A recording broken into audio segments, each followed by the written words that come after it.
বিসমিল্লাহির রহমানির রহিম। আসসালামু আলাইকুম প্রিয় দেশবাসী, আশা করি আপনারা সবাই ভালো আছেন। আমি আলহামদুলিল্লাহ ভালো আছি। আজকে আমি বাংলাদেশের শিক্ষা ব্যবস্থা, সেই শিক্ষা ব্যবস্থা নিয়ে কিছু কথা বলবো, অর্থাৎ যে কথাগুলো না বললেই নয়।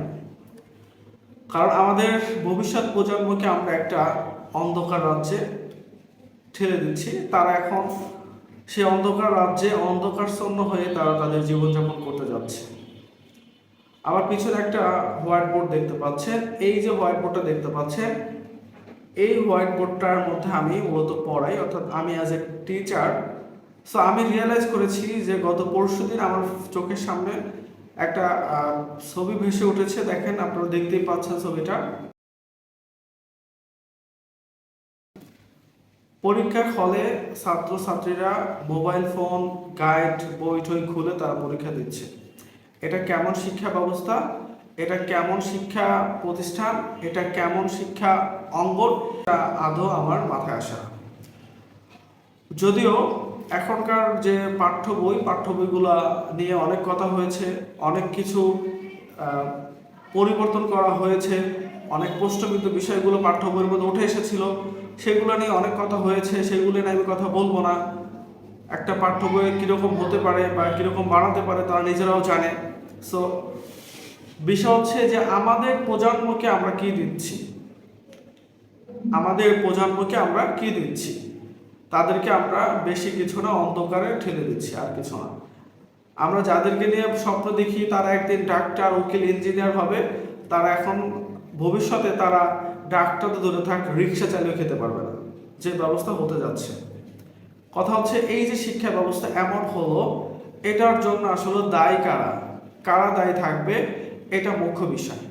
এই শিক্ষা ব্যবস্থা অবশ্যই এরকম যদি চলতে থাকে তাহলে আমরা যে মূর্খ জাতিতে পরিণত হচ্ছি তার একটা বাস্তব প্রমাণ বুঝতে পারবেন। আমাদের যে বিশ্বকবি, যিনি খ্যাত রবীন্দ্রনাথ ঠাকুর বা রবীন্দ্রনাথ সাহেব, তিনি আমাদের দেশে বিশ্ববিদ্যালয় হওয়া নিয়ে তার একটা উক্তি ছিল, চাষার দেশে আবার কিসের বিশ্ববিদ্যালয়। সেই চাষার দেশের শিক্ষা ব্যবস্থা ধ্বংসের দিকে যাচ্ছে, সেটাই আজকে বাস্তব প্রমাণ। সেই চাষার দেশের শিক্ষা ব্যবস্থায় যে আসলে তারা যেভাবে আধিপত্য বিস্তার করে ফেলেছে, এখন চাষার দেশে আর শিক্ষিত মানুষ জন্ম হবে না, চাষার দেশে এখন চাষাই জন্ম হবে। যদিও আমাদের এটা ছোট করে বলা হয়েছে। আমি চাষ মানে কৃষিকাজ বা চাষাবাদকে ছোটভাবে কখনোই দেখি না, যদিও এটা আমি কথা বলেছি, যেহেতু উনি আমাদেরকে ছোটভাবে বলেছে। তো আমাদের দেশটা আজকে কিভাবে কোথায় যাচ্ছে, শিক্ষা ব্যবস্থার এই যে অবনতি, শিক্ষা ব্যবস্থার যে এই যে প্যাটার্ন, এই প্যাটার্নের যে অবস্থা, সেটা আমরা আসলে বোধগম্য নয় যে আসলে এটা কোথায় যে ঠেকবে। এই শিক্ষা ব্যবস্থা অবশ্যই আমরা চাই না। যে শিক্ষা ব্যবস্থায় আমাদের একটা সন্তান কি শিখবে, সেই সন্তানকে আমরা কি শিখাতে পারতেছি, সেই সন্তান ভবিষ্যতে কি হবে, সেটা আমরা আদৌ জানি না। যদিও কিছু কিছু ক্ষেত্রে তারা এই যে কাজগুলো শিক্ষা মন্ত্রণালয় থেকে করা হয়েছে, আমি কোনো শিক্ষা মন্ত্রণালয়ের বিরুদ্ধে বলতেছি না, কোনো ব্যক্তির বিরুদ্ধে বলতেছি না, জাস্ট আমি আমাদের পাঠ্য বইয়ে বা শিক্ষা ব্যবস্থার উপরে বা শিক্ষা নীতির উপরে বলতেছি যে আসলে নীতি নির্ধারক যারা আছে তারা আসলে কি কাজ, তারা কি করতে চায়। দেশটাকে তারা কি এভাবে শেষ করে দিবে, দেশটাকে কি তারা এভাবে ধ্বংস করে দিবে, জাস্ট এটাই বলতে চাচ্ছি, আর কিছু না। আমরা আমাদের প্রজন্মকে আমরা যেভাবে স্বপ্ন দেখি সেভাবে গড়ে তুলতে চাই। আমরা এই শিক্ষা ব্যবস্থা চাই না যে শিক্ষা ব্যবস্থায় গাইড বই, পাঠ্য বই, মোবাইল ফোন নিয়ে আমাদের পরীক্ষার হলে যেতে হয়। এই শিক্ষা ব্যবস্থা আমাদের কখনোই উন্নত জাতিতে পরিণত করবে না। এই শিক্ষা ব্যবস্থা আমাদের ধ্বংসের পথে নিয়ে যাবে।